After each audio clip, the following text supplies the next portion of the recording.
Pemirsa, lalu bagaimana peluang hak angket DPR RI tentang kecurangan pemilu 2024 dan mengapa PDI Perjuangan belum juga mengumumkan sikap dan usulan hak angket tersebut? Kami akan membahasnya bersama dengan pengamat politik yang juga koordinator Komite Pemilih Tepi Indonesia, Jerry Sumampo.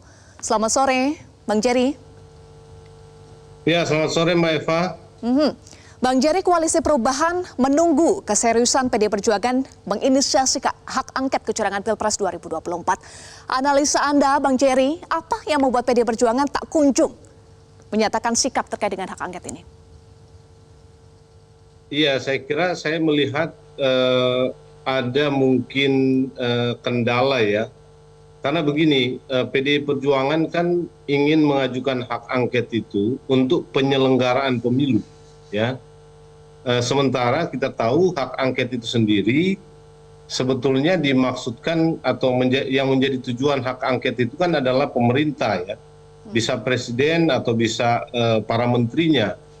Nah, ini memang dua jalur yang sedikit berbeda ya. Kalau kita lihat wacana awal itu ketika digulirkan atau dikatakan oleh calon presiden Ganjar Pranowo, maunya kan kepada penyelenggara pemilu, ya, sehingga mungkin PDI Perjuangan masih mencari formula yang tepat ya bagaimana mendorong ini menjadi hak angket untuk penyelenggaraan pemilu ya.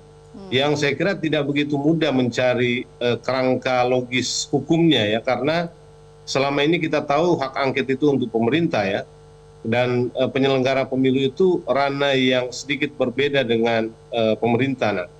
Nah, sementara kan di luar ya, kami yang mendorong hak angket ini memang ingin untuk membongkar kecurangan pemilu, tetapi titik beratnya itu kepada pertama sebetulnya keberpihakan presiden ya, lewat pernyataan yang dia buat.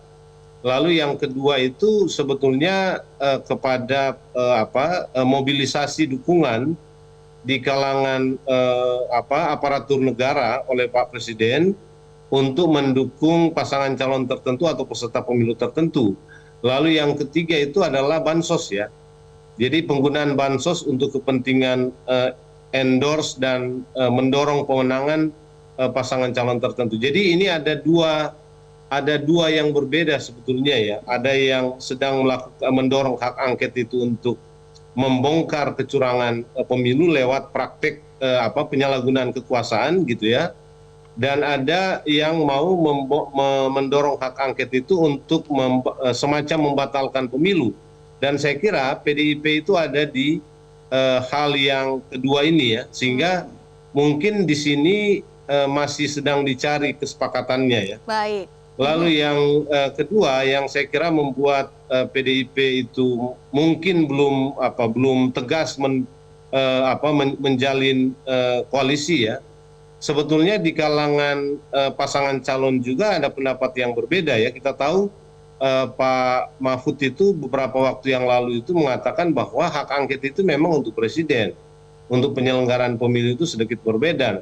Nah, sehingga ini yang harus dicarikan dulu titik temu. Lalu yang kedua saya kira atau yang ketiga masih sedang diupayakan saya kira di internal PDIP itu untuk mendorong bagaimana koalisi untuk mendorong hak angket ini diwujudkan ya, karena kalau sebagai sebuah persyaratan saya kira sudah cukup ya, PDIP dengan satu atau dua partai lain cukup ya dengan 25 orang. Tetapi kan step yang kedua itu adalah diajukan di paripurna dan itu harus dihadiri oleh 50% plus 1 dari jumlah anggota DPR. Baik. Nah, di sini tentu butuh konsolidasi ya, yang saya kira itu belum dilakukan secara sungguh-sungguh oleh PDIP, mungkin karena terhalang hal seperti tadi ya. Baik. Nah, kan begini Mbak Eva, kalau saja partai-partai yang mendukung pasangan calon nomor 1 dan nomor 3 itu kompak mendukung, sebetulnya persyaratan paripurna 50% plus 1 itu kan terpenuhi, karena ada 5 partai ya.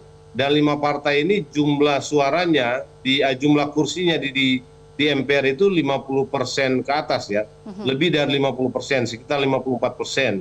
Jadi ini lebih dari cukup untuk mendorong itu disahkan di paripurna untuk membentuk semacam panja Baik. dalam rangka untuk melakukan hak angket ini. Nah, tetapi saya kira mungkin PDIP juga masih kurang yakin ya terhadap dukungan atau komitmen dari partai-partai lain ya selain PDIP yang mendukung paslon nomor 1 dan paslon nomor 3 gitu ya, karena di internal partai-partai ini juga wacananya masih agak berbeda-beda ya. Kalau Nasdem kan Baik. Ketua Umum Nasdem Pak Surya Paloh sudah mengatakan memberi dukungan, tetapi beberapa waktu yang lalu pengurus Nasdem juga berwacana berbeda gitu ya.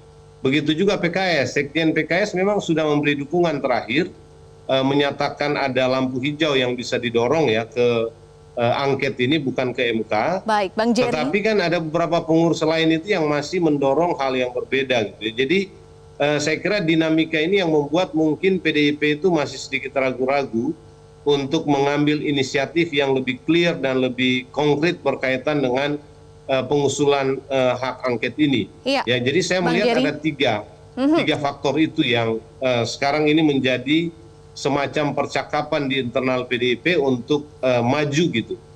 Dari 3 faktor tersebut Anda menyinggung salah satunya adalah subjek hak angket yang sedang dipertimbangkan ya nampaknya oleh PDI Perjuangan dan sedang dicari formulasinya.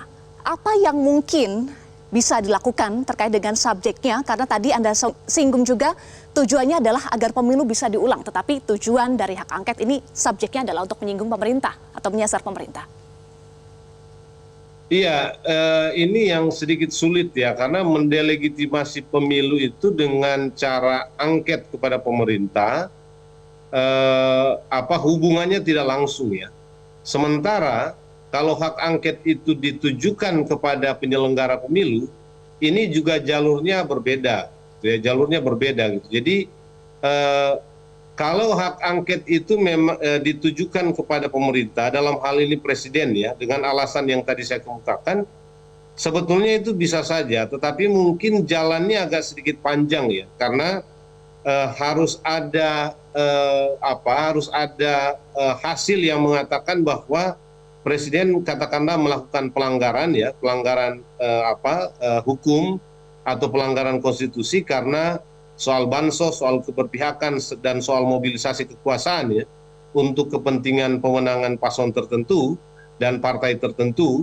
Kalau kemudian itu dinyatakan bersalah atau melanggar hukum, nah baru akan dicari formula bagaimana ini kemudian membuat pemilu itu menjadi tidak sah ya, sehingga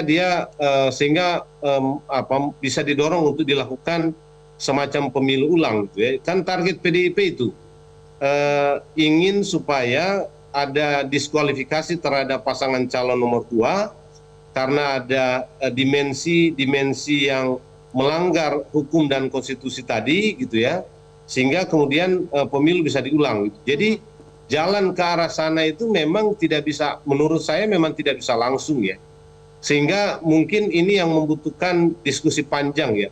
Saya sendiri tidak melihat ada jalan yang langsung ya. Dia harus paling tidak 2 step ya. Artinya angket dulu kepada presiden, setelah itu kalau presiden dinyatakan bersalah atau pemerintah dinyatakan bersalah, baru kemudian ini dikoneksikan atau dihubungkan dengan proses pemilu yang curang. Artinya apa? Mendelegitimasi proses dan hasil pemilu untuk kemudian mendorong pemilu ulang atau mendorong adanya diskualifikasi pasangan calon tertentu. Baik. Yang kemudian bisa berujung kepada pemilu ulang itu. Nah, ini ada dua tahapan yang saya kira kalau itu dilakukan memang masih agak panjang. Nah, sebetulnya kalau kalau DPR mau ya, kalau partai-partai di DPR mau, bisa juga dicoba di samping hak angket ini dilakukan, itu dilakukan koordinasi atau pemanggilan penyelenggara pemilu untuk kemudian bertanya secara lebih detail ya terkait dengan persoalan-persoalan dugaan kecurangan, manipulasi dan pelanggaran-pelanggaran yang terjadi dalam pemilu, dan setelah itu DPR bisa mengeluarkan sikap terkait dengan proses pemilu. Nah, apakah mau menerima atau tidak? Nah, tapi ini juga kan agak repot untuk dilakukan. Karena apa? Karena partai-partai di DPR itu tidak semuanya mungkin setuju. Karena apalagi kalau ini terkait dengan pemilu legislatif juga gitu ya. Tidak hanya pemilu presiden. Kecuali memang hanya untuk pemilu presiden. Jadi jalan ini memang tidak begitu mudah ya. Karena subjek hak angket itu tidak bisa secara langsung kepada penyelenggara pemilu. Itu menurut pemahaman saya. Dalam beberapa kesempatan juga kita berdiskusi dan berdebat dengan teman-teman dari PDIP berkaitan dengan subjek hak angket ini ya. Nah, kalau kami memang berpendapat ini hak angket ini subjeknya adalah pemerintah. Tidak bisa secara langsung kepada penyelenggara pemilu ya, karena bagaimanapun penyelenggaraan pemilu itu dilakukan oleh lembaga lain ya, yang tidak bisa langsung dikategorikan sebagai lembaga pemerintah.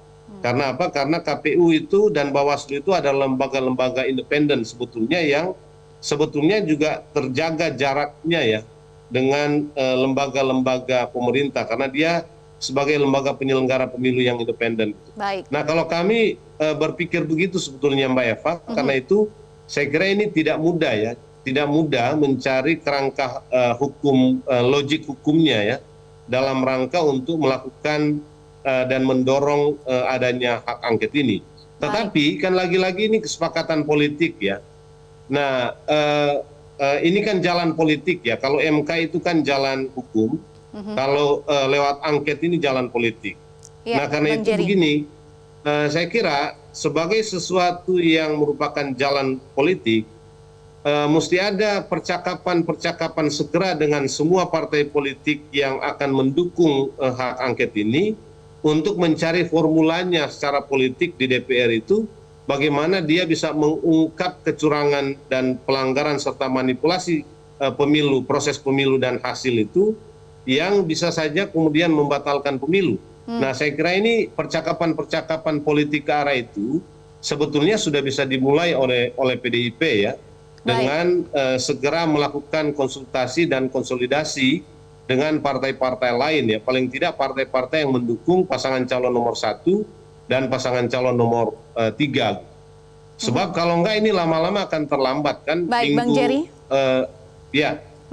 Tahan di situ dulu soal timeline, nanti kita akan bahas, tetapi kita akan simak dulu pernyataan disampaikan oleh Capres nomor urut 3 Ganjar Pranowo yang mendorong hak angket bergulir di DPR. Kita simak bersama. Angket paling bagus karena kita menyelidiki. Itulah yang kemudian saya usulkan waktu itu. Di bawahnya interpelasi. Minimum sebenarnya Komisi 2 memanggil penyelenggara pemilu apa yang terjadi.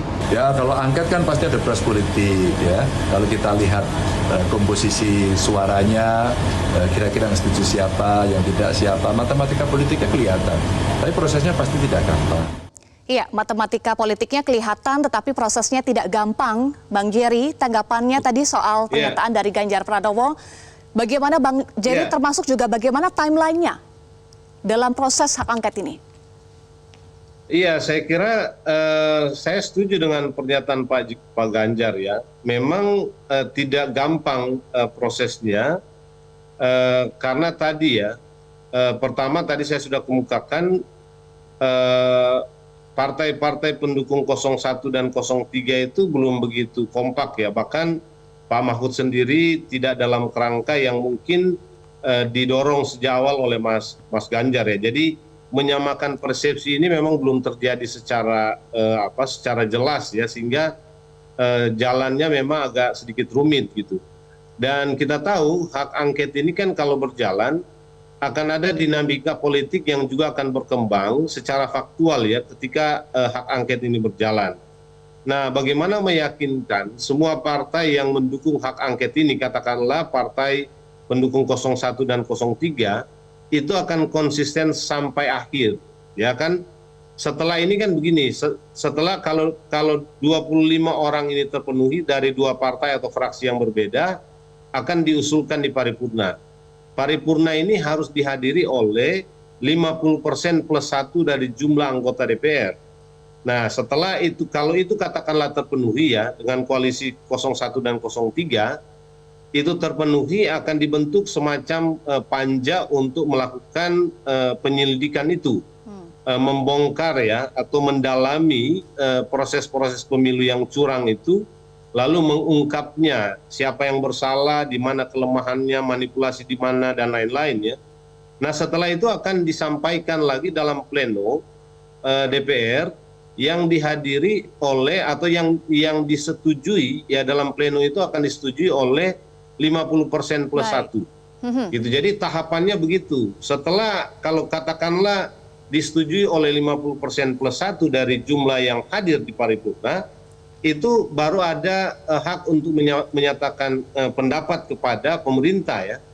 Dan itu harus dihadiri oleh harus disetujui oleh 2/3 anggota DPR ya. Dan ini yang ini yang tidak mudah sebetulnya. Kalau saya membayangkan yang tadi dikemukakan oleh Mas Ganjar, karena dia lihat timeline-nya begitu ya, dia prosesnya itu tidak mudah. Di samping tentu proses yang tidak singkat juga, dia akan memakan waktu yang cukup panjang gitu. Jadi saya lihat Mas Ganjar tadi berpikir dalam kerangka seperti itu.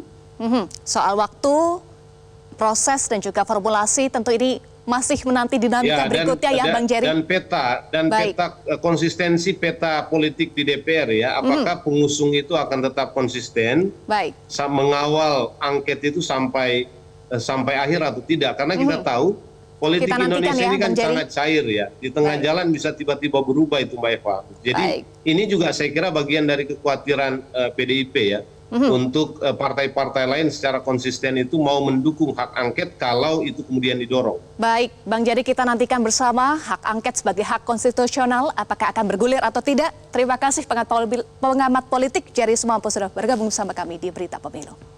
Terima kasih. Jelajahi cara baru mendapatkan informasi. Download Metro TV Extend sekarang.